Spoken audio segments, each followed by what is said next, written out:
자, 시작하겠습니다. 자, 문제 2번. 자, 문제 2번. 아까 말씀드린 것처럼 1300에서 1500이야. 상당히 길죠? 1300에서 1500이다. 상당히 이제 긴 글인데, 이렇게 이제 긴 글이라고 할지라도 아까 말씀드린 것처럼 결국에 항목이 모여서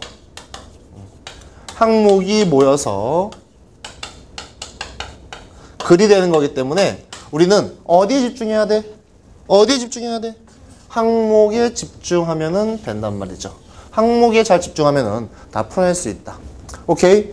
자, 논제 보겠습니다. 또 논제가 아까와 마찬가지로 우리가 상위권 대학이야. 이걸 딱 보여주고 있죠. 깔끔합니다. 제시문 가하나의 논지를 이용하여 다의 현상을 분석하고 라의 입장에서 다를 평가하시오. 결국에 이 문제 딱 보자마자 뭐가 포인트니? 얘는 다가 포인트야. 얘가 핵심이야. 얘가 핵심. 근데 얘를 이제 우리가 분석할 건데 그냥 분석하는 것이 아니라 어떻게 분석하래요? 가로, 나로 이렇게 분석하라는 얘기죠. 네 마음대로 분석하는 것이 아니라 가와 나로 분석해라. 이해되십니까? 그 다음에 라의 입장에서 다를 평가하시오. 그 다음에 또 얘를 어떻게 할 거냐면은 평가할 거야. 얘를 평가할 건데 그냥 평가하는 것이 아니라 누구의 입장에서? 다의 입장에서 평가하게 된다라는 거지. 결국에는 이 문제는 다를 분석하고 평가하는 거야. 근데 분석할 때는 가나를 써야 되고요. 평가할 때는 얘가 왜 다가 됐어? 라로 돼야 되는 거지.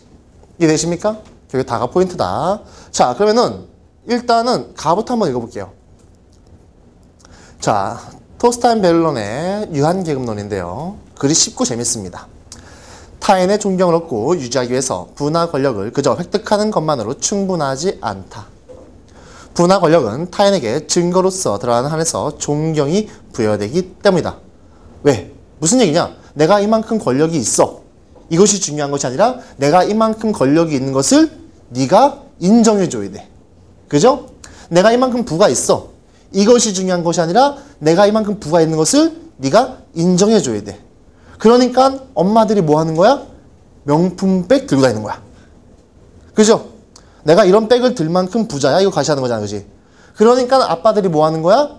외제차 타고 싶어 하는 거야. 골프 치는 아버지들 많이 있겠지만 사실 골프 치는 아버지 중에서 대부분은 골프가 정말 재밌어서 즐거워서라기보단 뭐야? 나 골프도 치는 사람이야. 뭐 약간 이런 개념인 거지. 이해되십니까? 자, 다시 한번 읽어볼게요. 타인의 존경을 얻고 유지하기 위해서 부나 권력을 그저 획득하는 것만으로 충분하지 않다. 부나 권력은 타인에게 증거로서 들어가는 한에서만 존경이 부여되기 때문이다. 중략이니까 어떻게 인식해야 된다고? 단락의 구분으로 인식해야 된다고. 오케이. 극빈층을 포함한 사회의 어떤 계층도 모든 관례적인 과시적 소비에 동그라미 하시고요. 하지 않는 경우는 없다. 절체절명의 긴박한 상황에 처하지 않는 한 과시적 소비를 겨냥한 물품을 포기하지 않는다. 밖으로 있어 보이는 차려고 허세가 다하는 마지막 순간까지 비참할 정도로 옹색한 불편조차 참아내는 것이다. 엄마가 명품백을 하나 샀어. 이 명품백 가방을 메꾸느라고 3개월, 4개월 동안 갈비를 끊었어. 이게 뭐야? 비참함. 하지만 엄마는 명품백을 포기할 수 있니? 포기할 수 없니? 포기할 수 없지. 아빠가 벤츠를 샀어. 이거 할부 내느라 죽을라 그래. 허덕여. 하지만 아빠는 벤츠를 포기하지 못하잖아. 왜 그런 거야? 우리가 누구에게 과시적 소비를 해야지만 인정받을 수 있으니까. 이해되십니까? 아주 재밌는 얘기 하나 뭐가 있냐면요. 전 세계 명품의 50%가 일본에서 소비가 된대요. 그럼 나머지 50%가 어디서 소비되냐? 외국으로 여행 간 일본 애들이 산대요. 이게 그냥 약간 과장된 얘기겠지만 일본 아이들이 이렇게 명품에 집착하는 이유가 여러 가지 있거든요. 첫 번째 뭘까요? 자국의 화폐 가치가 너무 높아. 그냥 자국에서 쓰면 이거 별거 아닌 거예요. 그냥 외국 나가면 화폐 가치가 이렇게 높으니까. 우리도 지금 100엔에 1,500원 정도 되잖아요. 걔네 100엔 넘어오면은 1,500원 되는 거잖아. 그죠? 1,000엔 넘어오면은 15,000원. 그러니까 일본 애들 우리나라 와가지고 가장 먼저 가는 게 어디예요? 동대문, 남대문. 가서 미친 듯이 사도 지네 돈 얼마 안 되는 거지. 그치? 그러니까 일본 애들이 수학여행 어디로 많이 와요? 강화도나 이런 데로 많이 와요. 제주도나. 왜냐면은 자국에서 가는 것보다 우리나라 오는 게 더 싸단 말이야. 가치 높으니까. 두 번째 얘기는 약간 과장된 얘기하지만 일본이 이제 패망한 얼마 전에 패망한 기념일이었잖아요. 우리에게 이제 독립기념일이 걔네한테 패망기념일이잖아. 패망한 다음에 얘네들이 어떻게 보면 아시아는 다 먹은 거 아닙니까? 그죠? 중일전쟁에 승리하고 그죠? 우리나라도 먹고 다 먹었는데 결국에는 누구한테 한 방에 무너진 거야? 미국한테 한 방에 무너진 거잖아. 그지? 이때 얘네들이 뭐가 생기냐면은 서양에 대한 엄청난 동경이 생겨요. 엄청 동경이 생겨가지고 이 일본 같은 나라는 이 불교 국가이기 때문에 고기도 잘 안 먹거든요. 소고기 같은 거 안 먹거든요. 근데 얘 보니까 외국 애들이 다 엄청 큰 거야. 그러니까 얘네들이 그냥 동경하다 보니까 쟤네가 왜 컸지? 아, 고기를 처먹네? 우리도 고기를 처먹어. 이렇게 해서 걔네 이제 천왕이라고 그러잖아. 우린 천왕이라고 하면 안 돼요. 우린 뭐라 그래야 돼? 일왕 그냥. 아니면은 좀 이제 기분 상한다 그러면 외왕. 외놈들의 왕이다 이거죠. 그 외왕이 TV에서 고기를 먹어요. 나도 먹으니 너희들도 먹어라. 이 정도로. 그 동경이 생겼는데 걔네들이 생긴 동경은 사실은 이제 미국에게 생긴 건데 미국이라는 것은 서양 문화의 아주 변방이잖아요, 사실은. 서양 문화의 핵심이라는 것은 아까 나왔던 유럽이잖아. 그 유럽을 보니까 애들이 막 성에 살고 막 이런 거야. 성에 살고. 근데 얘네들 성이 있어, 없어? 없잖아. 근데 본인은 귀족이 되고 싶고 하다 보니까 유럽에서 만드는 명품을 소비함으로써 본인들이 그 욕구를 채워간다. 뭐 이런 식의 그것도 있어요. 그럼 우리나라 아줌마들은 왜 사냐? 미스테리다. 미스테리다. 내가 명품백 별로 나도 안 좋아하고 막 이런데 나도 남자다 보니까 이제 벤치 이런 거 타고 싶어 하는 마음이 있어요. 볼 때마다 막 가슴이 아파. 막 가슴이 아파, 이렇게 지나갈 때. 막 세차 안 된 벤치가 지나가면 대신 해주고 싶어, 막 세차를.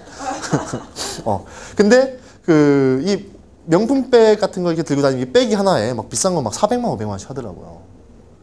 400만, 500만원짜리 백을 들고 이렇게 지하철 같은 거 타고 다니면 보면은 이 백을 들 만한 재력이라면 집에 이렇게 차가 있고 기사가 있고 이래야 되는 거 아닙니까? 그잖아. 근데 백은 400만 원짜리인데 돈은 3만 원도 없어가지고 쩔쩔매고 이런 거 보면 때마다 약간 좀 미스테리다. 이것이 왜 생긴 거냐? 여기서 얘기하고 있는 과시적 소비 때문에. 왜? 누가 인정해줘야 되는 거야. 인정해줘야 되는 거야. 그리고 재밌는 게 뭐가 있냐면요. 남자들도요. 기본적으로 타고난 체격이 좀 큰 사람들 있잖아요. 키도 크고 체격이 큰 사람들은 실제로 이제 몸을 이렇게 막 근육질로 만드는 것에 대해서 큰 욕망이 없어요. 근데 약간 좀 왜소하신 분들이 더 몸을 이렇게 막 근육질로 만드는 것에 큰 욕망이 있어요. 그냥 본인이 항상 그 왜소함으로 인해 가지고 받았던 어떠한 서러움들이 있는 거야. 그걸 이제 몸을 크게 함으로써. 근데 몸이 원래 큰 애들은 누가 잘 건들질 않아요, 원래. 그냥 다녀도. 그러니까 별로 이거에 대한 욕망이 없는 거지. 왜? 결국 이것도 누군가 인정받기를 계속 바라고 있는 거지. 인정받기를. 자, 봅시다. 자기 보존 본능을 제외하고 경쟁적인 비교 성향은 아마도 가장 강하고 지속적인 경제적 동기일 것이다. 자, 뭐래요? 경제적 동기다. 뭐가? 비교가. 아빠가 그레이저 타고 다녔는데 갑자기 아빠 친구가 벤츠 타고 온 순간 아빠는 잠을 못 자는 거야. 그래서 동창이 안 간 사람 많아요. 그죠, 피디님? 그래서 동창이 안 간 사람 많아요. 그래서 동창일 때 막 차 빌려 타고 오는 애도 있어요. 자, 산업사회에서 경쟁적인 비교 성향이 부의 경쟁으로 표현된다. 이는 최소한 서구 문명사회만 두고 보아도 과시적 낭비의 어떤 형태로 표현된다고 할 수 있다. 결국 가장 기본적인 필요가 충족된다면 과시적 낭비 욕구는 사회의 산업 효율성 혹은 재화 산출의 증가를 모두 흡수할 준비가 되어 있다. 뭐가? 과시적 낭비 욕구가 사회의 산업 효율성 혹은 재화 산출의 증가를 모두 흡수할 준비가 되어 있다는 거예요. 자, 잠깐 칠판 보세요. 이건 중요한 개념이어서 좀 설명해 드릴게요. 결국에 우리가 자본주의라고 얘기하는 이 자본주의라고 얘기하는 것들이 어디서부터 시작되는 거야? 이 결국에는 중세의 귀족들이 이제 과소비를 막 하다 보니까 이 과소비를 맞춰서 상인들이 물건을 만들어야 될 거 아니야. 물건을 막 만들다 보니까 얘들 부자가 되고 막 이렇게 나오거든요. 근데 궁극적인 자본주의라는 것은 사실은 산업혁명과 같이 시작된다 생각해도 돼요. 이게 무슨 얘기냐면은 내가 손으로 뭘 만들어서 판단 말이야. 이거 만들어봤자 몇 개 만들겠니? 그죠? 근데 이제 기계로, 증기기관이라는 기계로 막 찍어내기 시작하고 기계가 움직이기 시작하니까 뭐가 되는 거야? 과생산되는 거야, 사실은. 그죠? 과생산되다 보니까 이 과생산된 것들을 누군가 소비해줘야 될 거 아닙니까? 그죠? 그러니까 얘들은 노예가 있으면 안 되는 거야. 왜? 노예는 소비할 수 없으니까. 그냥 부추기는 거지, 노예한테. 야, 가서 너 빨리 이렇게 가서 싸워서 주인 죽이고 와서 노동자 돼야지, 노동자 돼야지. 해서 일어나는 것들이 시민혁명이에요, 결국에는. 이해되십니까? 이 시민혁명에서 풀려난 노예들이 노동자로 전환하면서 결국에는 얘네들이 누굴 추구하겠습니까? 자신이 모셨던 귀족을 추구하는 거지. 그럼 계속 뭐 되고 있는 거야? 과시적 소비가 일어나는 거지. 그런 과시적 소비를 맞춰서 점점점 발달하게 되는 거지. 이해되십니까? 결국에는 이 산업혁명이 과생산을 불러오게 되니까 이 과생산을 소비하게 되는 거지. 그러면은 말 그대로 과생산을 소비하는 거란 말이야. 과생산을. 그러니까 정말 필요한 것만 소비하는 거야? 필요하지 않는 것까지 소비하는 거지. 사실 대부분의 소비가 어디에서 오는 거냐? 어디에서 오는 거냐? 비교해서 오는 거다. 내가 과시하고 싶어서 오는 거다. 이해되십니까? 자, 제시문가에서는 결국에는 우리가 과시하기 위해서 어떠한 소비들을 이뤄내고 있다. 이런 얘기를 하고 있습니다. 자, 요건 지울게요. 자, 제시문 나 봅시다. 제시문 나는 오랜만에 그림이 등장했어요. 자, 그림의 동그라미 한번 쳐보시고요. 논술에 등장하는 그림, 도표, 절대 메인 자료가 아닙니다. 절대 잊지 마세요. 논술에 등장하는 그림이라든지 도표라든지 그래프라든지 절대 뭐가 아니다? 메인 자료가 아니다. 자, 결국 메인 자료가 아니다. 결국 얘네들은요, 서브 자료예요, 서브.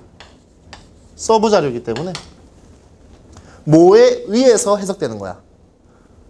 도표 그대로 해석하는 것이 아니라, 그림 그대로 보는 것이 아니라 뭐에 의해서 해석되는 거야. 이 뭐가 뭐겠니? 그렇지. 제시문이겠지. 제시문이겠지. 얘가 메인이란 말이야. 이해되십니까? 그래서 항상 얘들은요, 그냥 나오면은 나왔구나. 내가 제시문 다 읽고 나서 너 해결해 줄게. 이렇게 생각하시면 돼요. 이거부터 하려면 안 된다는 거죠. 자, 제시문 나와보겠습니다. 가장 이상스러운 것은 그들 주변에 너무나 여타 것들의 위치가 전혀 바뀌지 않았다는 사실이었다. 아무리 빨리 달려도 그들은 아무것도 지나쳐갈 수 없는 듯 보였다. 이 모든 것들이 우리와 함께 움직이고 있다는 건가? 앨리스는 갈수록 궁금증이 더했다. 그러자 그녀의 생각을 읽기라도 하듯 레드킨 소리쳤다. 더 빨리 뛰어. 말할 시간 어딨어? 앨리스는 주위를 둘러봤다. 참 이상하다. 우린 내내 이 나무 아래 있단 말이야. 모든 것이 다 똑같잖아. 물론이지. 무엇을 기대하고 있는 거야? 레드킨이 말했다. 자, 물론이지를 쳐보시고요. 네가 아무리 뛰어봤자 뭐 하지 못해? 전진하지는 못해.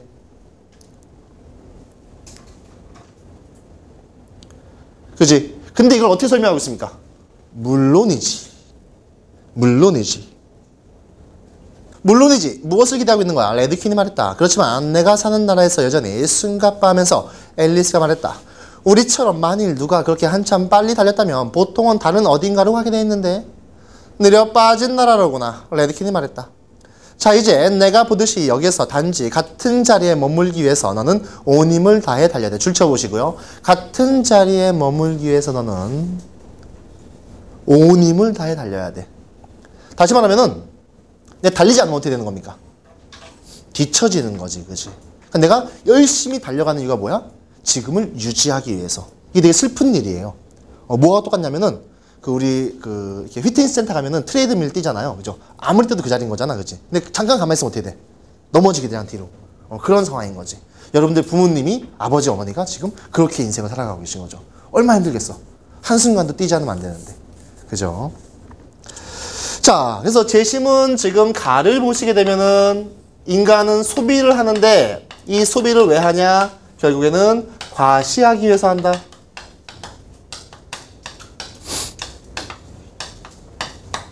얘기하고 있고요. 재심은 나를 보시게 되면은 인간은 지금 뛰어간다. 뭔가 노력 하고 있는데 이 노력을 왜 한다? 현재를 유지하기 위해서 한다.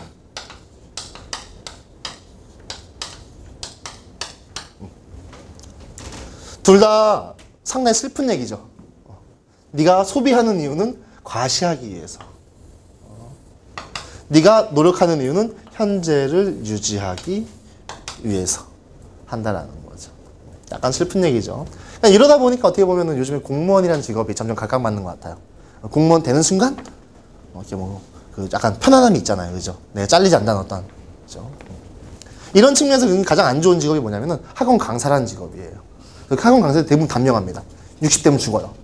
신경 하도 많이 쓰고 그러니까. 나도 강사하면서 지금은 안 보이겠지만 머리 염색한 거예요. 엄청 다 하얗게 변합니다. 스트레스성. 살도 찌고 스트레스성.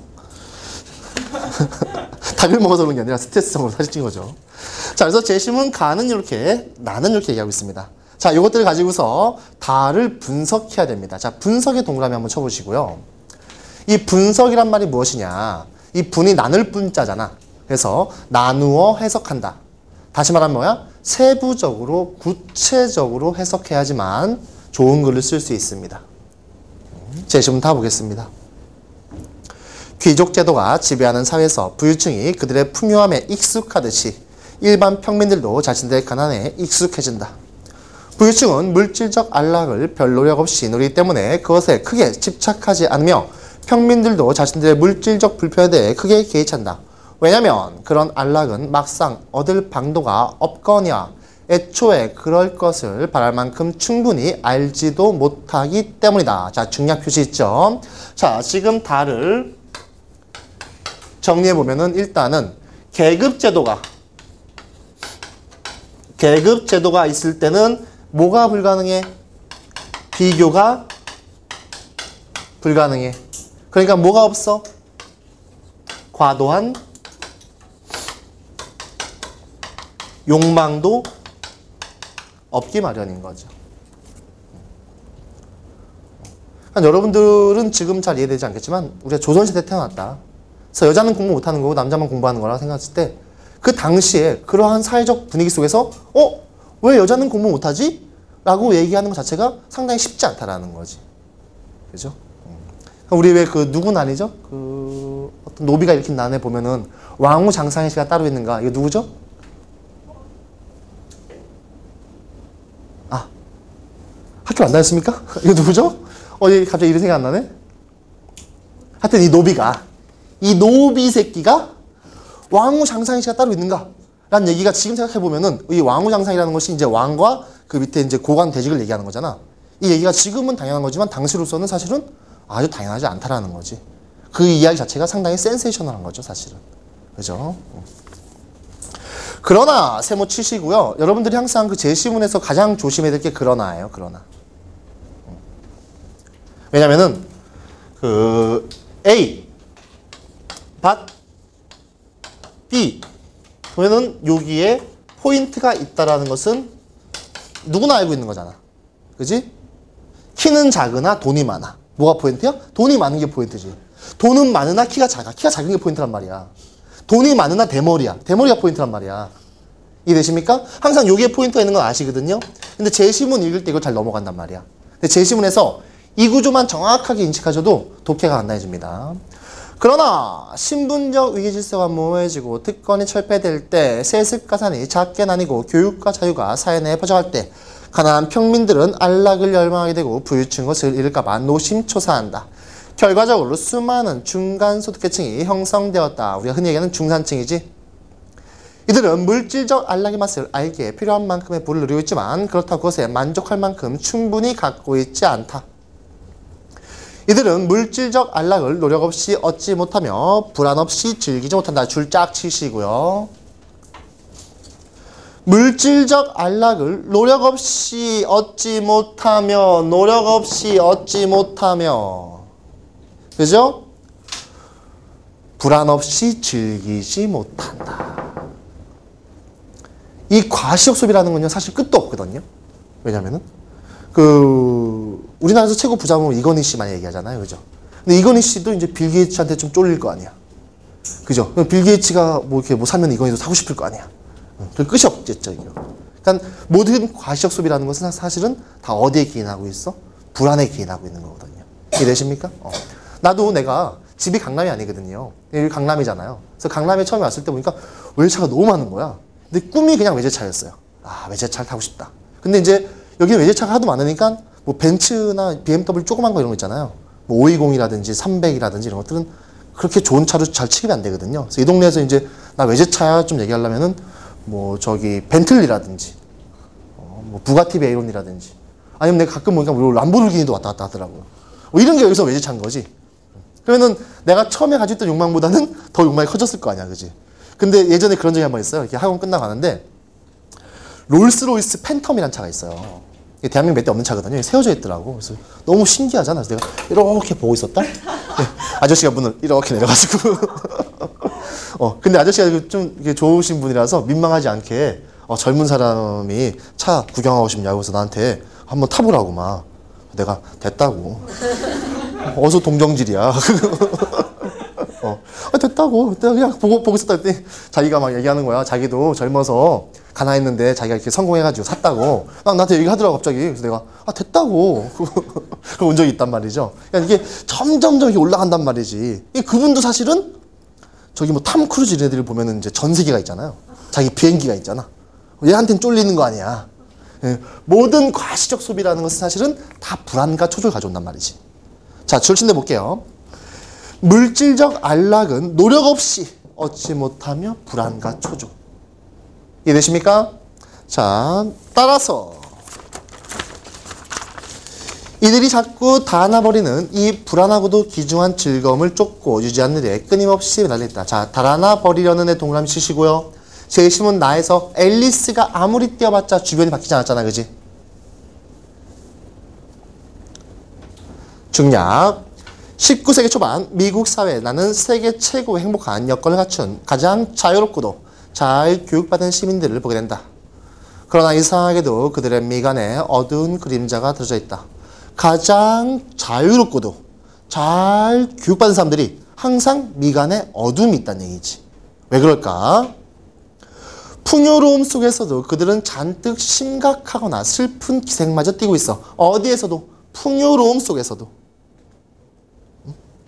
사람들이 심각한 이유는 자신이 견뎌낸 지난 세월의 어려움에 대해 더 이상 기억조차 하지 않기 때문이며, 슬픈 기색을 띠고 있는 이유는 자신이 성취할 뻔했지만 놓쳤던 것에 대해 계속해서 곱씹기 때문이야.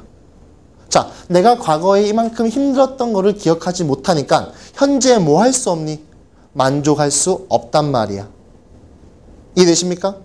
그리고 내가 무엇인가를 성취할 뻔했지만 놓쳤던 것들, 욕망의 대상에 대해서만 고민하기 때문에 당연히 즐거울 수 없는 거지. 이건 너희들도 약간 비슷한데 대부분의 수시 대학교가 12월 7일 날 발표가 나요. 1차의 시험 보든 2차의 시험 보든.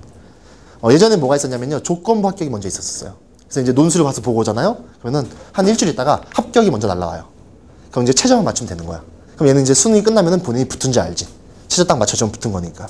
이런 게 요즘 거의 없어졌고. 근데 이제 그 12월 7일 발표가 난단 말이야. 그러니까 12월 7일 날 이제 뭐 12시, 1시, 2시, 3시 막 발표되잖아요. 그러니까 이날 6개를 떨어질 수도 있어요. 반면에 6개를 붙을 수도 있죠. 그래서 이제 내가 저기 앞에 문자 붙여놓은 거 보면 이제 뭐 있잖아요. 뭐 선생님 저 고대 붙었어요. 뭐 좀 이따 연대 발표해요. 연대 떨어졌어요. 좀 이따 서울대 발표해요. 서울대 붙었어요. 막 이렇게 온단 말이야. 근데 이제 처음에 한 2개가 떨어진 게 와. 3시에 딱 떨어졌어. 그럼 4시에 딱 떨어졌어. 그럼 이제부터는 하나만 붙었으면 하다가 5시에 뭐가 하나 딱 붙었어. 그럼 여기서 이제 만족을 느끼지 못해. 6시께 붙어야 되는데. 6시께 붙어야 되는데.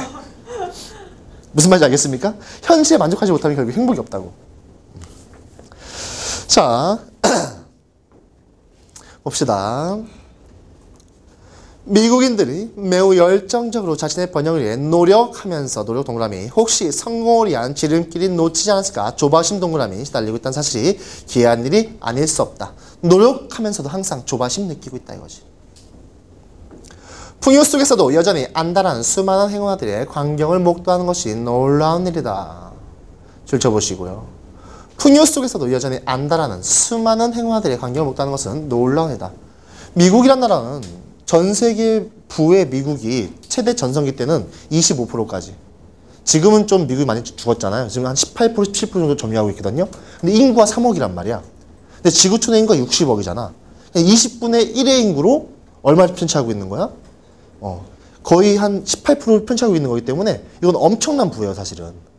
엄청난 부임에도 불구하고 얘들은 어떻대요? 항상 안달하고 있다고. 안달하고 있다고. 이런 이유는 정말 내가 필요한 것만 소비하기 때문이 아닌 거야. 이해되십니까? 자, 다음에 하지만 이런 광경이 과거에도 없지는 않았다. 지금까지 계속 지속되고 있다 이런 얘기죠.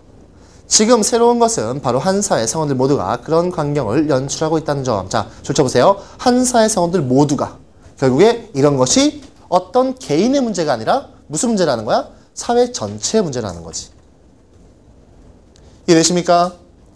자, 다를 정리하자면은 계급제도가 있을 때는 비교가 나지 않았었는데 당연히 비교가 나지 않으니까 과도한 욕망도 없었단 말이야. 근데 이 계급제도가 철폐되고 나서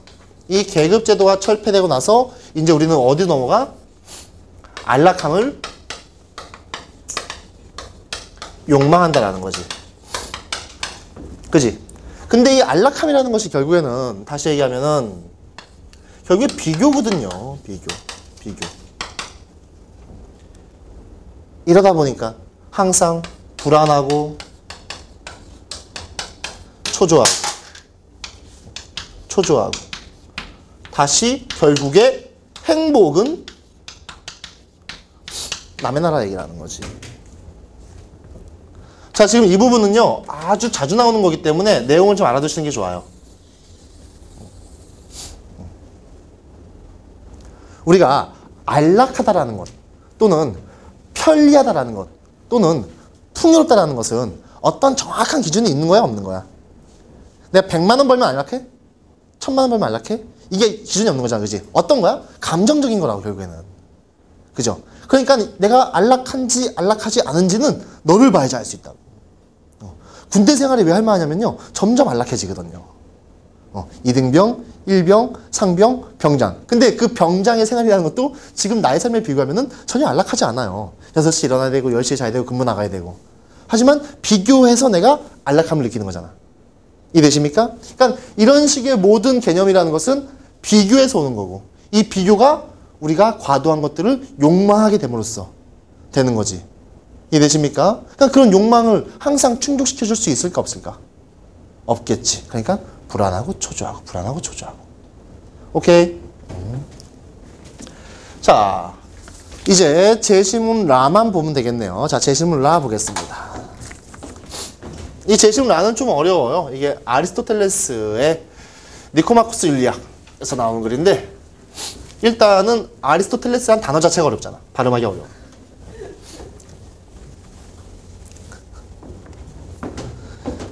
근데 난 철학을 공부하고 이런 사람이잖아요. 철학을 공부하고 사회를 공부하는 사람인데 예전에 친구네 집에 갔다 빵 터진 적이 있는데 친구네 집에 갔는데 강아지 한 마리 있더라고요.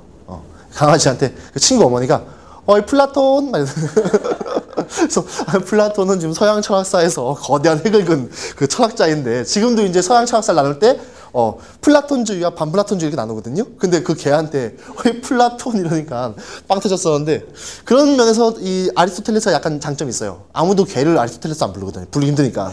걔한테 아리스토텔레스 이러지 않거든요. 근데 이제 그 플라톤 이러니까 내가 빵 터졌었는데 가급적 이제 걔 이름을 어떻게 해? 뭐 플라톤 이런 거. 우리가 걔를 막 뭐 공자, 맹자 이러지 않잖아요. 그래서 이제 플라톤 이것도 약간 좀 애매하다. 이게 그 성인인데 우리가 그분에 대한 어떤 모욕적인. 자, 나와보겠습니다.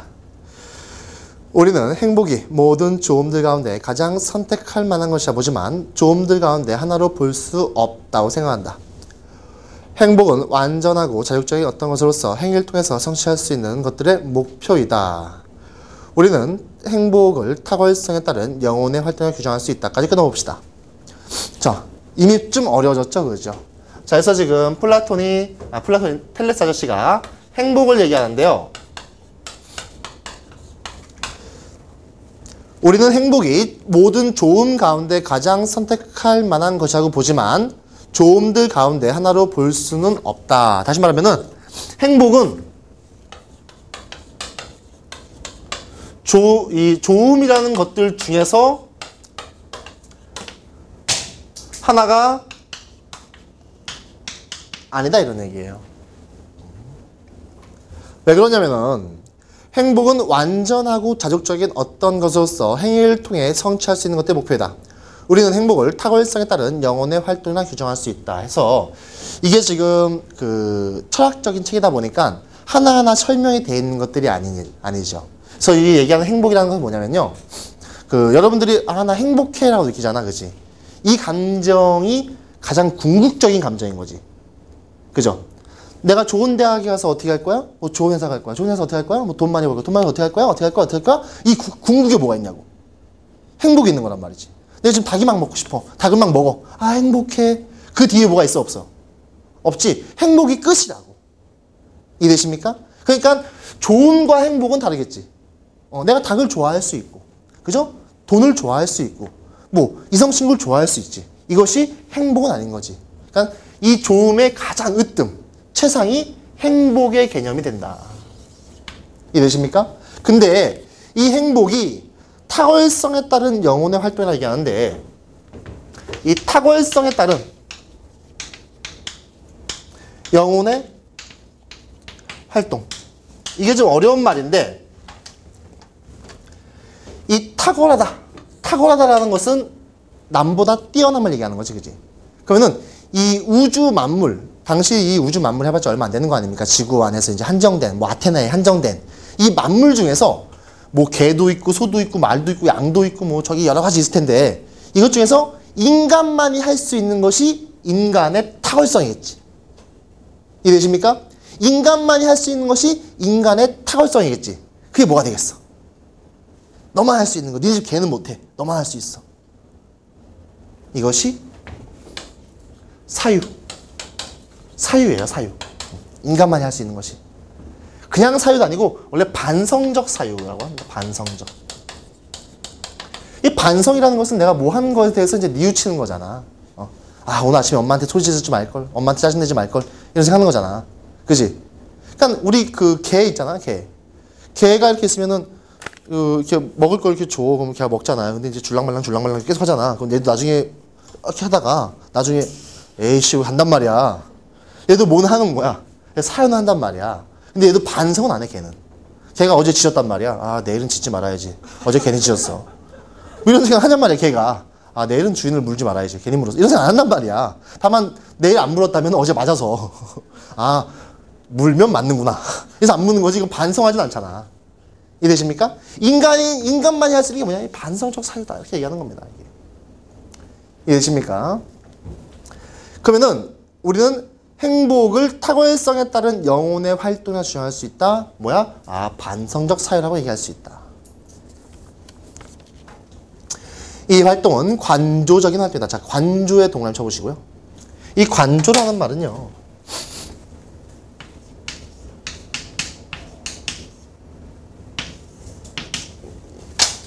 이게 조용히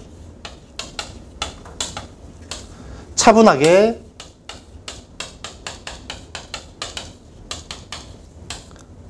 바라본다 이런 얘기거든요.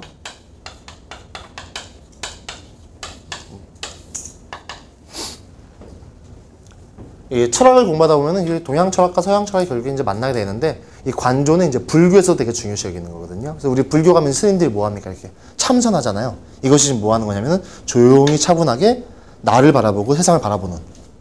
이 서양 철학에서도 이 관조를 되게 중요시 여깁니다. 관조 활동이다. 이것은 활동 가운데서 최고의 활동이다. 왜냐하면 우리 안에 있는 것들 중 지성이 최고이며 지성이 상대하는 대상 또한 알매 대상 중 최고이기 때문이다. 게다가 이 활동이 가장 연속적이다. 우리는 어떤 것을 행위하는 것보다 더 연속적으로 관조할 수 있기 때문이다. 또 우리는 행복에는 즐거움이 섞여 있어야 한다고. 생각한다. 그런데 탁월성에 따르는 활동들 중 지혜에 따른 활동이 가장 즐거운 것이다. 줄쳐보시고요. 탁월성, 인간만이 할 수 있는 활동들 중에서 뭐가 가장 즐겁냐? 지혜에 따르는 것이 가장 즐겁다. 물론 읽으면서 납득은 안 돼요. 그러니까 이 텔레스 아저씨 말대로 하자면은 우리가 뭐가 가장 즐거워야 돼? 공부가 가장 즐거워야 돼. 인간만이 할 수 있는 지적 활동이. 근데 우리가 공부를 하면서 한 번도 즐거움을 느껴본 적이 없기 때문에 납득은 되지 않지만 이 아저씨는 그 생각했다. 따라서 관조가 지속되는 만큼 행복도 지속되며 더 많이 관조하는 사람에게 행복도 더 많이 돌아가는 것이고 우연에 따른 행복이 아니라 관조에 따른 행복 둘쳐보시고요. 관조에 따른 행복이 더 많이 계속되는 것이다. 관조는 그 자체로 영예로운 것이다. 따라서 줄쳐보세요. 행복은 어떤 종류의 관조일 것이다. 행복은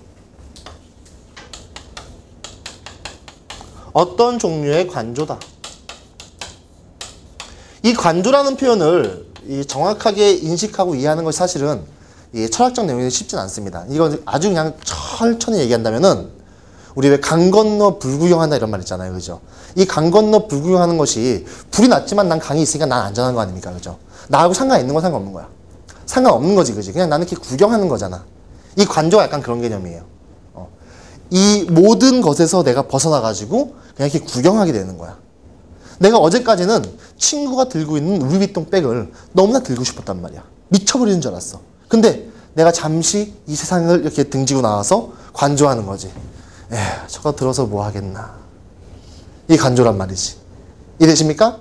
결국에 관조가 있으면은 우리가 욕망이라는 것에 대해서 벗어날 수 있다라는 거죠. 관조가 있으면. 어떤 사람이 벤츠를 사가지고 너무 기뻐해. 그래서 막 벤츠 내려가지고 막 타이어에 뭐 묻었나, 차에 뭐, 아빠가 잘 그러잖아. 아빠들이 잘 그러잖아. 그지? 아빠들이 엄마가 어디 아프면은, 병원 가든지 이러다가 차가 좀 다치면은, 이러면서, 미안해, 막 이러면서 차한테. 근데 이거를 관조해서, 저놈 저거 뭐 벤츠 사가지고 저러고 있네 하면은 오히려 그 사람이 욕망의 노예가 돼버린 거고 나는 점점 행복으로 다가서는 게 되겠지. 무슨 말인지 이해됩니까? 그걸 얘기하는 겁니다. 자, 다음에 물론 행복한 자도 인간이라 외적인 유복함을 필요할 것이다. 자, 외적인 유복함 동안 치시고요. 인간의 본성은 관조를 위한 자족성을 갖추고 있지 못하며 오히려 관조를 하려면 육체도 건강해야 하고 음식이나 여타의 보살핌이 존재하기 때문이다. 그래서 내가 이렇게 한 걸음 물러나서 나를 비롯한 세상을 바라보기 위해서 기본적인 것들은 충족돼야 된다 이거예요. 3일을 굶었어. 근데 어떻게 관조해? 굶어 죽는 거지. 어떻게 관조합니까? 그죠? 배가 부르고 잠도 자고 해야지만 관조할 수 있다 이거지. 그렇게 해도 비록 외적인 조음들이 없이 지극히 복될 수 없다고 하더라도 장차 행복하게 되기 위해 많고 큰 것이 필요하다고 생각해서는 안 된다. 자, 뭐야? 많고 큰 것이 필요하다고 생각해서는 안 돼. 다만 뭐야? 나만 충족시켜주면 되는 거야. 이해됩니까? 그에 따른 행위는 지나침 없을 것이며 비록 땅과 바다를 다스리지 않는다 하더라도 고귀한 것들을 행할 수 있기 때문이다. 지나침 없을 것이며 주시고요. 또 적당한 정도의 외적 조건들만 갖추어져도 자 적당한 정도 동안 치시고요.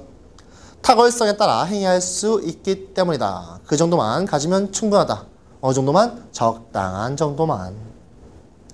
탁월성에 따라 행동하는 사람의 삶이 행복할 테니까 행복한 사람이란 외적인 조음들을 적당하게 주어져 있으나 자신의 가장 훌륭한 행위로 여기는 것을 행했으며 또 절제 있게 자신의 삶을 살아온 사람이라고 솔론이 말했을 때 자, 줄 쳐보세요. 행복한 사람이란 외적인 조음들이 적당하게 주어져 있으나 자신이 가장 훌륭한 행위로 여기는 것을 행했으며 절제 있게 자신의 삶은 살아온 사람까지만 줄쳐보세요. 결국에 제시문 라가 얘기하는 것은 이 부분이 포인트인 거죠.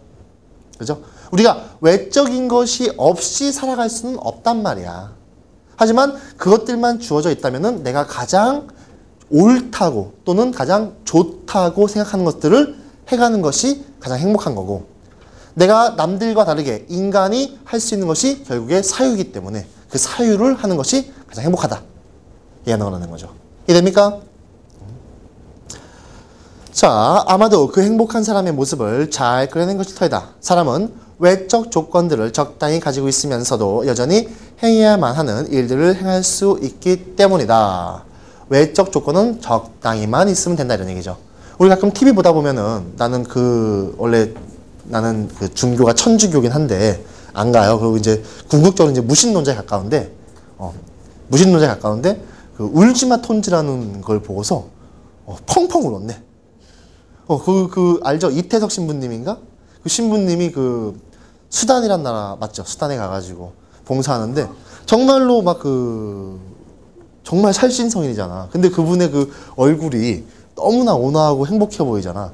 난 가장 충격적이었던 게 이제 그분이 몸이 좀 안 좋아서 한국에 들어와서 검사 받았는데 암 말기인 거야. 그래서 얼마 못 살아. 한 3개월밖에 못 사는데 그분이 그 공연을 하죠. 기타 치면서. 그 돈을 모아서 수단에 가가지고 봉사를 하고 결국 마지막에 돌아가신 그 순간까지 봉사하고서 딱 끝나는 모습을 보면서 야, 이분이 진정 행복한 사람이다. 그리고 내가 이런 분이 정말 진정한 종교인이구나. 종교 위대함이 뭔지 알게 해주신 대단한 사람이다. 이런 생각했는데 그분의 그 표정이라는 것이 정말 행복을 느끼게 해주는 그분이 옳다고 생각하는 것들 또는 그분이 해야 하는 것들을 하는 사람이라는 거죠. 그래서 외적인 조건은 중요하지 않은 거지.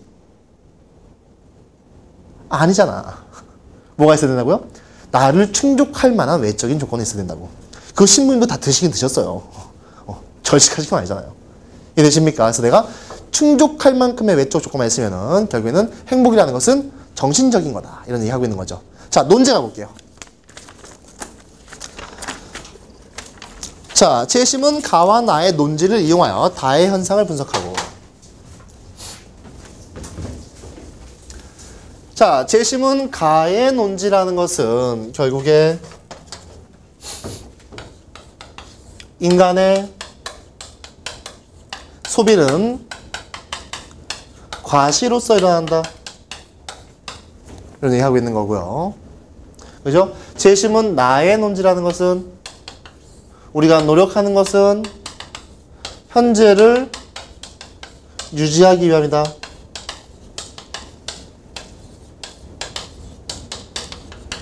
이런 얘기죠. 그래서 이것을 가지고서 재심은 다를 보게 되니까 이 다에서 미국인들이 불안, 초조, 뭐 거기 나온 표현대로 하면은 안달 이런 것들을 느끼게 된 이유는 결국에 누군가에게 과시하기 위함. 그죠? 욕망에 대한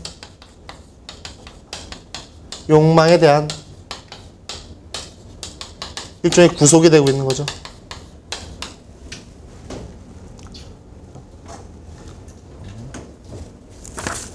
그래서 라를 보게 되면은 행복이라는 것은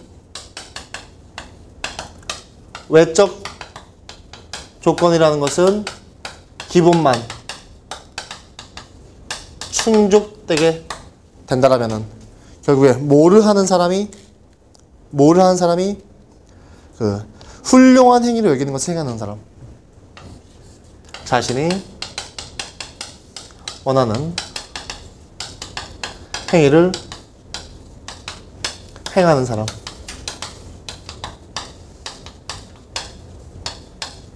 이 사람이 이제 행복한 거다. 자, 지금 문제는 뭐냐면요. 이게 1300에서 1500 상당히 긴 글이잖아요. 그래서 내가 중간중간 찝어진 부분도 있잖아요. 이 부분이 이렇고, 이 부분이 이렇고. 이것들을 하나하나 다 쓰지 않게 되면은 글자 수가 현저히 모자랄 수가 있어요. 그래서 이게 서강대의 특징인데,